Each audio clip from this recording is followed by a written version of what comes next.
Good evening. I'm Stan Mark, Vice Chair of Class Act HR 73, and it's my pleasure to welcome you this evening to the webinar on building an app for your nonprofit presented by John Noran, Class of 73.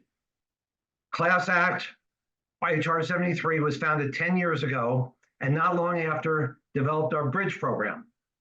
The Bridge program supports classmates and the nonprofit organizations they sponsor by matching them with volunteers from the class who donate their expertise to assist these organizations in reaching their goals. 3 Class Act board members, Lee Haffrey, Rick Weil, and myself, oversee the Bridge program and have developed this new webinar series as an outreach not only to our Class of 73 classmates, but to other classes that have started their own class acts, and indeed to the whole alumni community. I would now like to introduce our speaker. Before he retired in 2021, John spent 21 years managing outreach for a federal program that provides discounts to schools and libraries on their internet access. His responsibilities included conducting in-person and online training sessions for program applicants all over the United States and writing a weekly newsletter full of timely information and updates. He developed a particular expertise for translating amorphous programmatic requirements for creating online tools into clear and actionable descriptions for the IT department tasked with building those tools.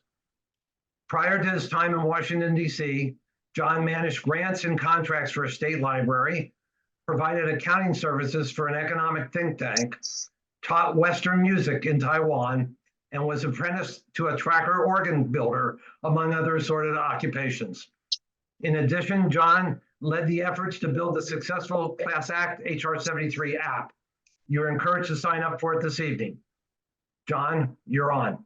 Thank you, Stan. You know, I always have a little trouble when people ask me to put together a bio because I really don't know how many things I have to take out.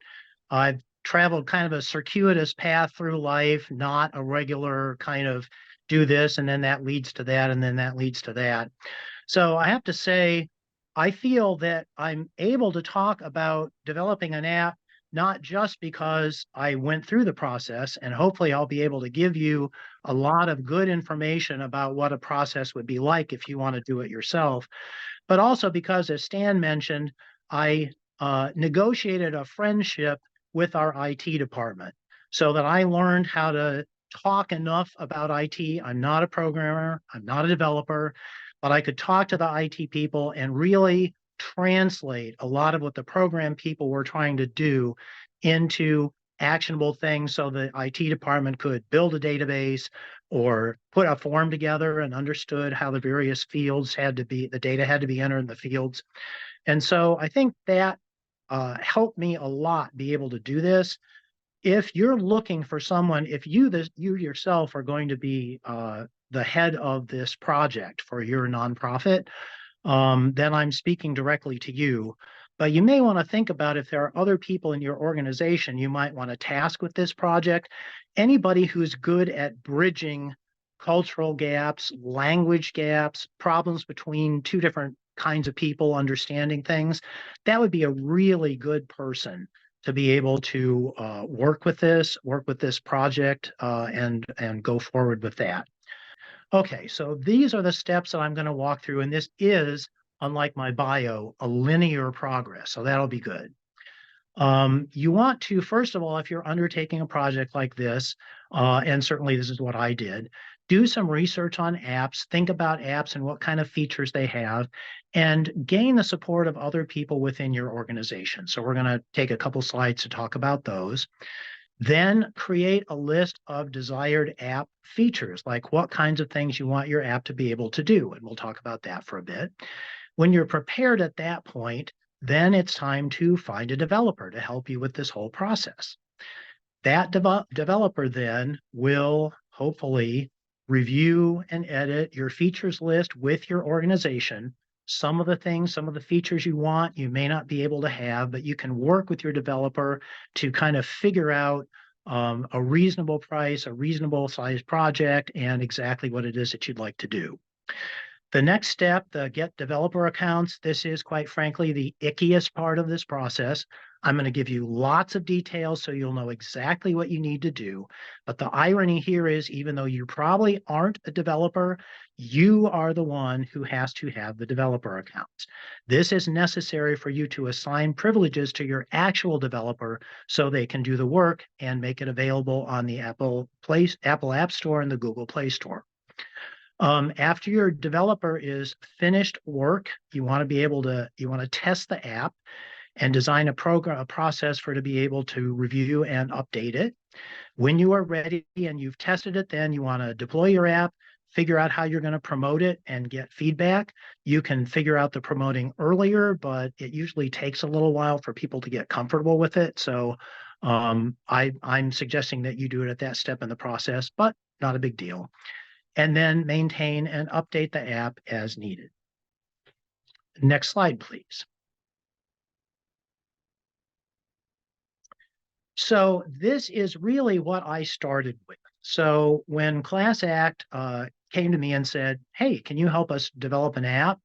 I got the feeling that there were some people who were really excited about the idea and others that could be excited, but they just weren't quite sure why an app was a good thing to do.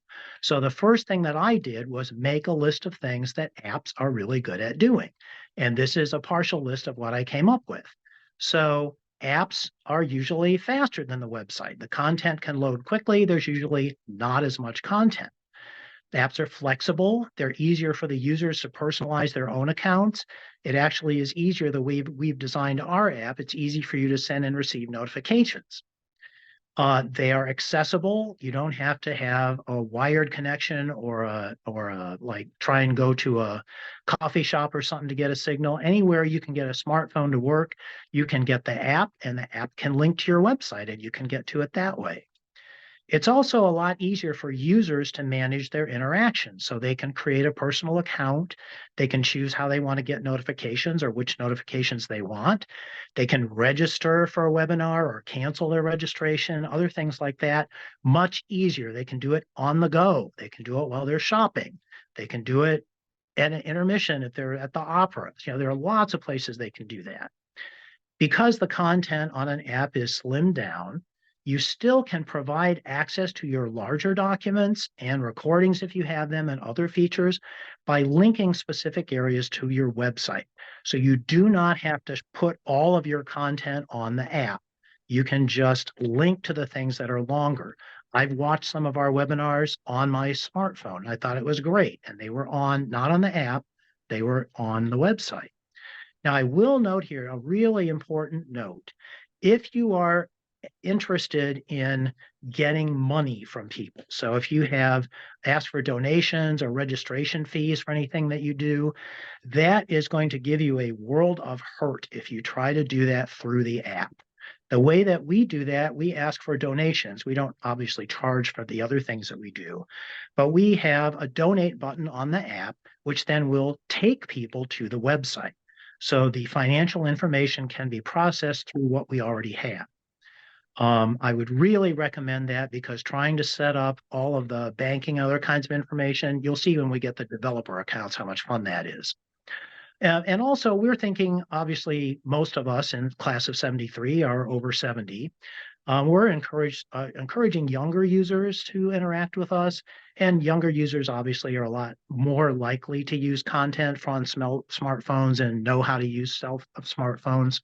So we want to make sure that people of all different ways that there are to contact us, that an app will allow them to do that as well. Okay, so first step, do some research. Look at other apps that you use and that you like. You probably have apps that you shop with or bank with or search the web with. Look at the different apps that you have from different companies or play computer games. And look at the content and the organization of that content and see what really strikes you as things that would be valuable for you as opposed to things that wouldn't be so valuable. Think also about your current website, the one that you're using now. The functions on the website, how well do they work? Are they speedy, not so speedy? How could they maybe function better? How could they be more accessible on an app maybe than they are on your website? Are there possibilities that you can't necessarily handle now on your website that you could use on the app.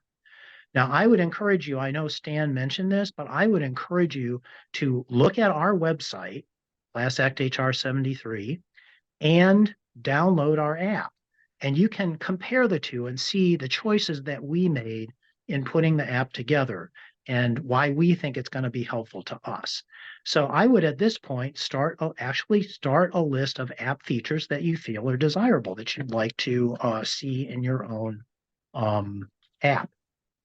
So, as I mentioned earlier, some of the people at Class Act were really excited about the idea of an app, and others were not unexcited. They just needed to understand a little bit about what I was saying before about the different features that could be really good in an app. So, what I did was I basically took that content, wrote a short description of the advantages, and shared it with other people in Class Act. I gave them a chance to read it, and then we had a discussion meeting where we talked about the advantages of an app, the results of research that you've done, and asked them for feedback, both the pros and cons of getting an app and desirable features. See if everyone is comfortable with the decision to move forward. Now, I understand in some cases there is just an assignment to create an app. Great, we can do that. But if you're sensing that there really aren't many features that don't already exist on your website, that your website is really comfortable handling everything you need, there's not a lot of enthusiasm with your colleagues for an app, I would think about, is this really the right time to do it? It could be that it's just a little early for your organization or that not many things going on. Um, by all means, if you want to do this, great. We're going to go through and cover everything. But this would be a good time to stop. You've done effectively the legwork already. If you really want to go forward with it, great. But if you're not really enthusiastic about it, you might consider waiting a little bit. That's a good time. This is a good place to stop and think a bit. So I would say at this point, you should create what I call a features list. That's not really a specific technical term, anything like that. It's just a list of features of things that would be really interesting for you. When I say features, basically what I'm talking about are pretty much anything that you would see on an app that you like. So it can be very simple. For example, a search button. So you click on the button, a field opens up, you type in a search term, you click enter, click the magnifying glass, and it will go and search the website and get all of that back. You might want something a little more complicated, like a marquee of your photos. So maybe you want a scrolling list of photos on the app. You may want to have a list of your activities that you're going to be doing over the next few weeks or few months. So, like a list of forums or a list of meetings, something like that, where you can add and subtract meetings, archive them after they occur, put them ahead of time so people can see what's going to be available. So, you can do things like that. You can also set up user accounts. That's a little bit more complicated, but that's another kind of feature that you can look for. So when I say a feature, it could be a button or a tile, but it could be any other thing that might be helpful. I just thought of another example. You could repeat some of the content that's on your website in the app that might be helpful to you. And you could have a feature where whenever you update the website, the app would get automatically updated too. That's probably a little more complicated to program, but that might be something that you want. So I would suggest what really worked for me, make a list of the features, each feature on a line. Now, I really liked Google Sheets for doing this because I was able to share it so other people within the organization could look at it, and also the developer could look at it and make notes. And there were some places we had quite a few back and forth kinds of comments. It was really helpful to keep. So if you use Google Sheets or a spreadsheet program or a Word table, anything like that, I would format that with consecutive numbers on the left-hand side in the first column, a short name for the feature in the second column, details about it in the third column, and really more details are better. Sometimes the developer really doesn't understand what you have in mind. And if you have those details, is going to make it even more helpful. And then the blank columns are for additional details from discussions back and forth with you, with the developer, with other people in the organization. That way you've preserved all of that commentary. So later, if you need to refer to it, it's just right there where you can see it. So that's the next thing I suggest, a good size features list. Now, finding a developer. This can be fun or not so fun. I'm going to say the very first way to do it that's helpful is word of mouth. And this is actually what we did. One of our board members had a developer that he worked with and that he really liked, and I really liked. That's who we ended up working with. To talk to colleagues, talk to friends, talk to business acquaintances. I poked a little bit around on the website. I found some professional networking websites and freelance app developer websites. You can certainly use those. Now, if you have this features list, this is a good starting point if you want several different people to look at your information and submit a proposal on cost estimate. If you want to do that, this features list is great for you to be able to do that. They can then tell you, well, I can do half of them for a certain price, or it'll take this so long, or we can do all of what you want to do, that kind of thing. If you have a written document you can share with them, the more specific you are, the more specific they can be. So that is really helpful. It's going to be helpful for you anyway, but finding a developer, it's a really good thing to have on hand. You can ask them for work samples. They could have screenshots of apps they've done before or let you download something. Then after you've gone through that process, you can choose the developer who best meets your needs and what you're comfortable with. And if so, then sign a contract when you're ready. Now, two things here. Contracts may often include monthly maintenance fees. You want to make sure what those are, what the developer would do on an ongoing basis to help you out, or are those things that maybe the developer could create a tool for you to do yourself, like posting your own events, that kind of thing.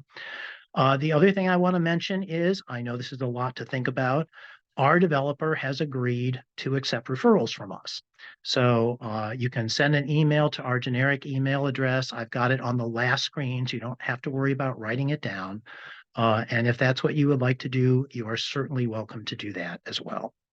This is what I said was going to be the icky part, and I really wasn't kidding. For your app to be available, you want it on the Apple App Store and you want it on the Google Play Store so that both Apple users and Google users can get it. You cannot just ask the developer to host it on their website. You or someone in your organization has to fill out an application and be approved for a developer account with Apple and a developer account with Google. Now, as I think I mentioned earlier, you do not have to be a developer to have a developer account. This is really a matter of who they go to if they have a problem and they can't get anyone else. You are the person they will go to. So Apple's process is not simple, but I'm going to outline it for you so you'll know what you have to do. The bad news, as if you look at the last bullet, is that Google, I guess, now also wants to have a process kind of like that. I will know more about that process at the end of May because I signed up right away to get notifications about that process and what I need to do to sign up for that piece as well. Right now, Google is fairly simple. You just fill out the application, pay a nominal fee, and you're in. Okay, so developer accounts. Apple's process, your organization has to have a DUNS number, a data universal numbering system. Those are issued by Dun & Bradstreet as business entity IDs. So maybe you already have one. It's quite likely that someone, if you've been around for a while, you probably already have one of these. If not, you can get one at the email or at the website address I put down here.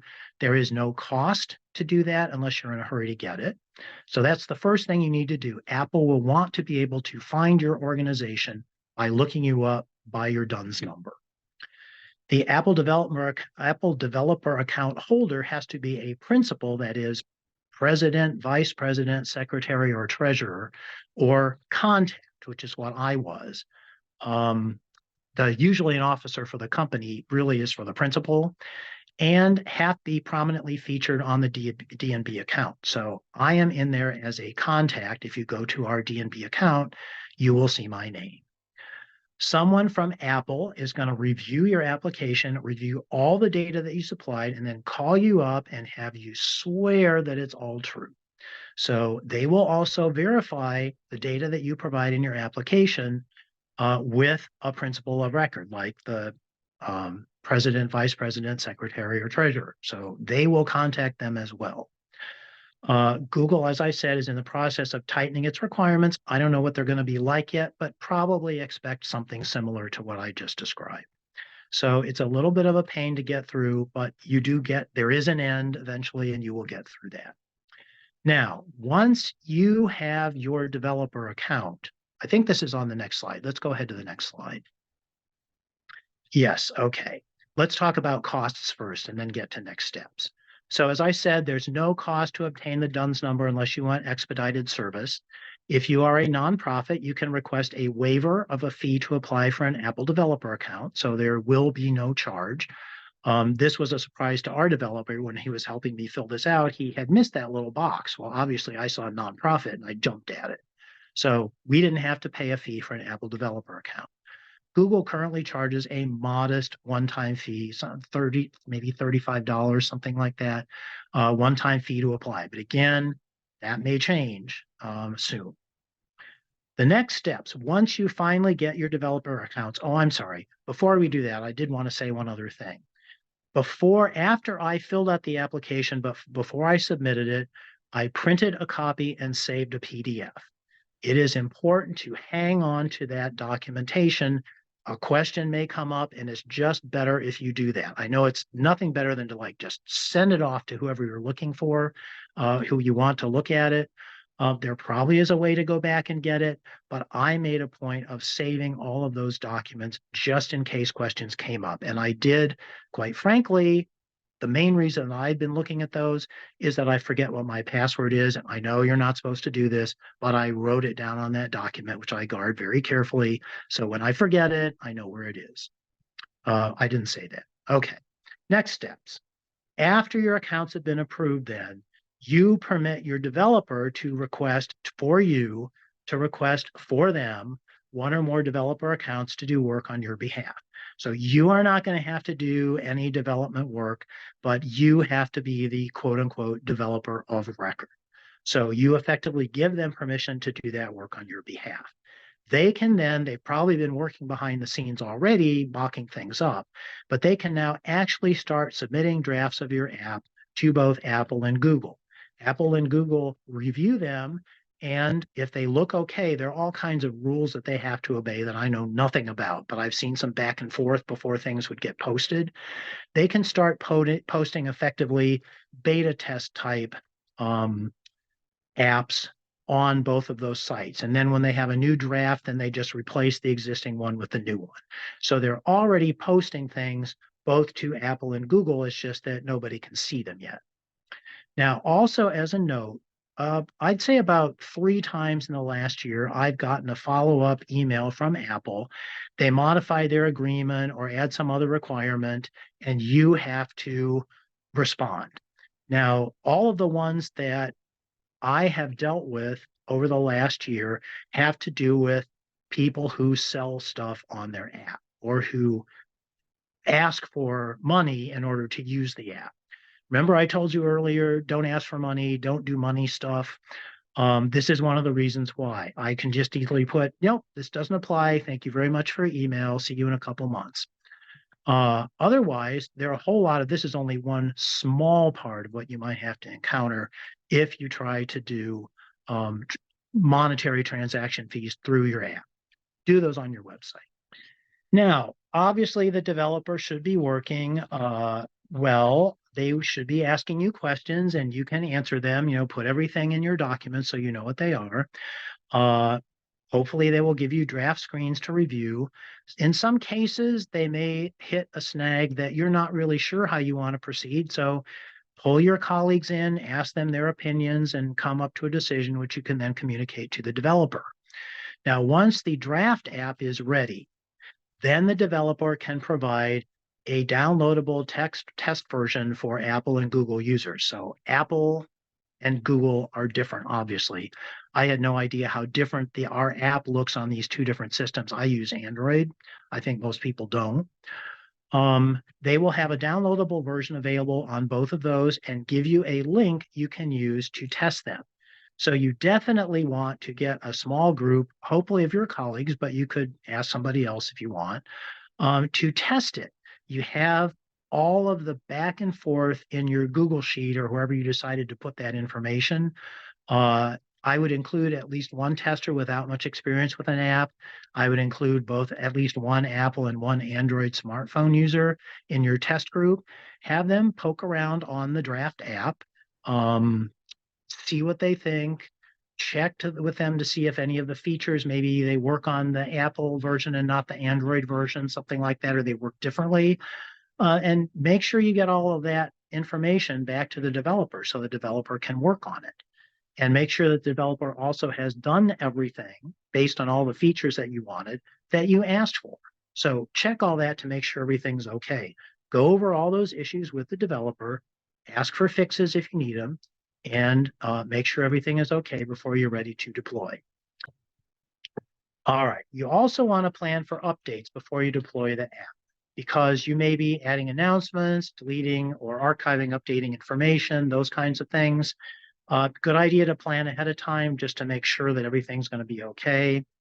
The developer may post updates for you as part of that monthly maintenance fee or create a tool for you to perform them yourself. You should work that out so you decide how you're going to do that. Verify whether the app will automatically update a previously downloaded version. Now, if it's just content that changes, that's not a problem. That should update automatically. If the developer makes some kind of structural change, you would have been notified of that. Just check to make sure that people using the app the next time they open it up will get a note to run that update or actually do that update. And if you're asking for more substantial changes, that may very well involve additional programming work. All right. Then work with the developer to determine when the app is ready to go live. Test it as soon as you know that it's live. Have your group test it again to make sure everything is working correctly. You'd be surprised how many things don't quite go the way you planned. At this point, then, I think you want to make sure everything is working right before you announce that the app is available. You can plan for this ahead of time, but it's really important to check it before you announce it. And then it's always handy to have a way for users to provide feedback. At some point in the future, you might very well want to do something different with your app. That way you'd have a bunch of feedback, internal and external both. You may want to do more structural changes to the app. Again, that may mean a new contract and more issues like that. But I would wait a while to make sure you get a reasonable amount of feedback before you decide to do anything like that. Make sure, again, to talk to your developer. And if it's outside of the contract, as I said, then you want to make sure to get a new contract or see how you want to approach that problem. And here is our email. If you would like to contact the developer we chose, send us an email. We will forward your request. The developer will contact you. Do make sure to have your draft features list ready. You don't have to include it in the email, but that is going to really help you with the developer, whoever you choose, whether it's ours or some other developer, is going to want to have that information. The contracting process, the discussion process will go so much easier. Okay, I think that's it. Let's go ahead and take questions. Is there a question to lead off? One question that came through the chat was, do you have to have a website to develop an app? So you certainly don't have to have a website to develop an app. But as I mentioned earlier, one of the nice things about the app is you can put the more complicated functions on a website and then link to those through the app, especially if it's monetary or if it's like recordings. So if, for example, as I said, I've watched some of our webinars that way on my smartphone. So it's important to have some kind of, it wouldn't hurt to have a website, I guess is what I'm saying, if you have anything the least bit complicated that you want to share. Terrific. Ellen? There I am. Hello. Yeah. Hello. Thank you. John, I wonder how you measure success with a project like this. What sort of impact goals? What if you gave an app and nobody came? Well, so again, I think the most important about that part is to publicize what you're doing and to publicize it in a way where people would be able to see it. I think that's actually a good idea. I don't think we've done enough on that in terms of trying to measure for example, how many people say that they've used the app. We don't have stats yet on how many people have watched one of our webinars through the app, at least as far as I know. Diana, you can correct me if I'm wrong if that's not true. But I think the best thing to do is to sort of start ahead of time and say, okay, if I'm going to put an app out there, what are my goals for having the app? If it's that much easier to use, are more people using it? Are more people going there first and then going to the website? So I think it's important to do goal settings even ahead of time, which is why I suggested that the end of the planning process is a good place to stop and take stock of, do I really want to do this? Terrific. Next question, Cecile. Yes, thank you. This has been a great program. What is the price range if you have maybe 3 or 4 features to your app, a simple app? Okay, so I have an easy answer, which you're not going to like, and a little more complicated answer that I think will make more sense. You really have to do a lot with the features that you want. To the extent that you have clearly outlined what it is that you want, it's going to be a lot easier the developer to give you a price range. So again, I'd suggest you take a look at our app and compare that with what I'm going to talk to you about. I was figuring the way that we were doing our app and what we were putting on it, I figured probably minimum $1,000, maximum $5,000, something like that.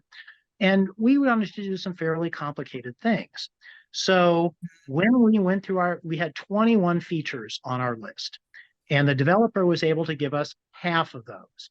And the price that he came up with was a lot closer to the lower figure, which made me very happy. Then, I thought about it a little while and I realized one of the things that our users would really like, since we're all in the same class from Harvard, was if they have registered on the website and provided us all of those details about what they're interested in and their address and all that kind of stuff, if they could go onto the app and just have all that information there. Like they didn't have to set up a whole new account, but that the app would just go back to the website and check all their information and pull all that information over so that they could use it. Well, it turned out that that one little feature made things a whole lot more expensive, like a lot closer to the higher end of what I was thinking about for the app. But as usual, and as I was talking about before, I prepared myself. Okay, I think here are like 5 reasons why this would be a really good thing to do. What I was really fortunate with is that pretty much everybody agreed with me right away. Yes, we really need to do this because we don't want our users fumbling around trying to figure out what we're going to do. So that was kind of my ballpark, and we were really closer to that lower end until I got this bright idea, which I think was really a good idea, but it took a lot of extra programming. So if you come in with your list to a developer, they should be able to give you a pretty reasonable price. There are a lot of them too that work with not-for-profits. The developer we used is used to working with not-for-profits, and so they're a lot more understanding about price. So yeah, look at ours and you can kind of see, I think we got a lot for our money's worth, but if you're only looking for a few things, it probably is not going to cost nearly as much for you as it did for us. Tony? Yeah, John, thank you. I'm actually a really basic question and it's really valuable, the slides.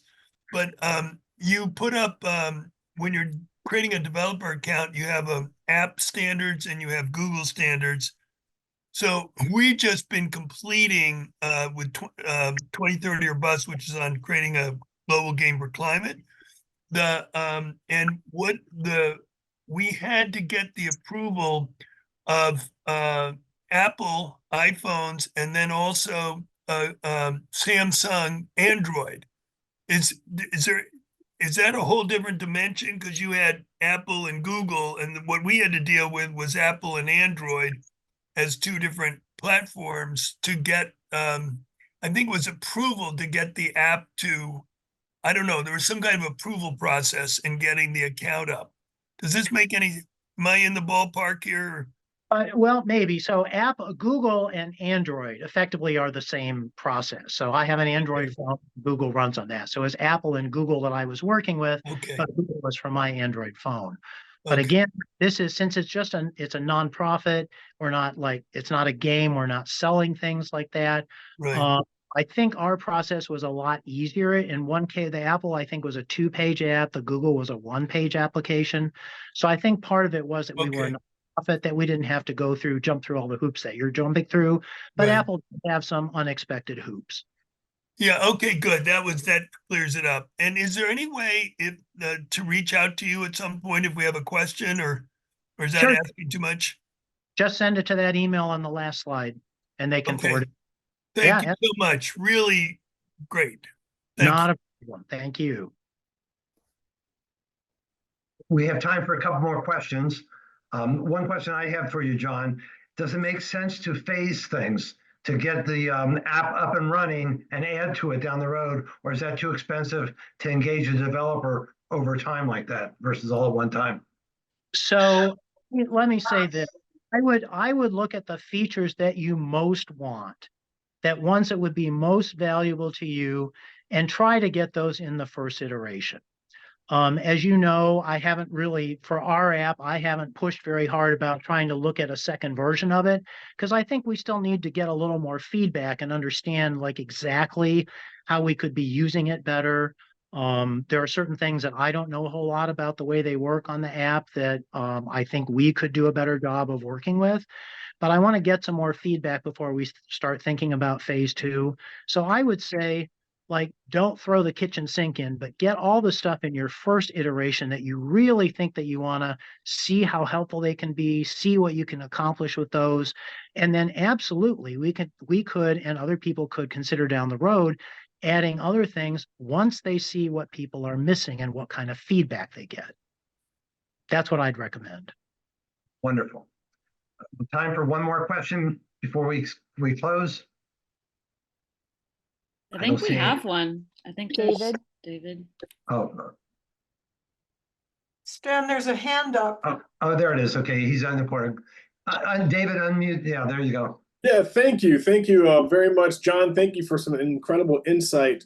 Just had a quick question if you can share with us, like, when in all the projects you've developed, has there been one experience that stands out from the rest of how it came out better than you expected?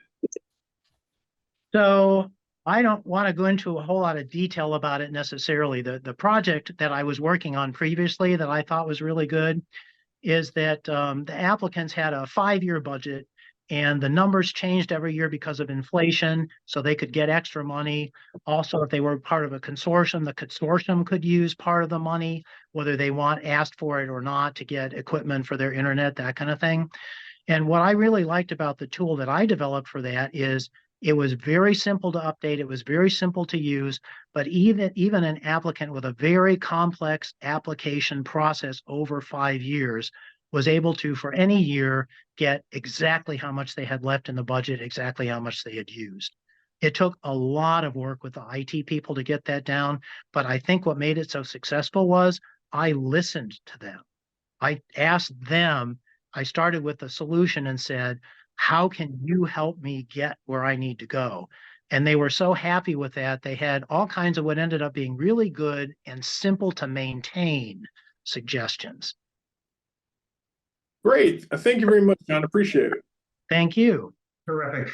John, can your PowerPoint presentation, that'll be on the website, I assume? Yeah, Diana has it. She can just post it. Okay. Well, thank you for the presentation. Thanks for all the good questions. Class Act is pleased to have embarked on this new venture, the webinar series. If you have any topics helpful to nonprofit organizations for future webinars, or would like to volunteer as a presenter or suggest a presenter, please email us at classacthr73@gmail.com. We'd love to partner with other Class Acts and alums. Thank you so much for your attendance, and good evening. We'll see you next month.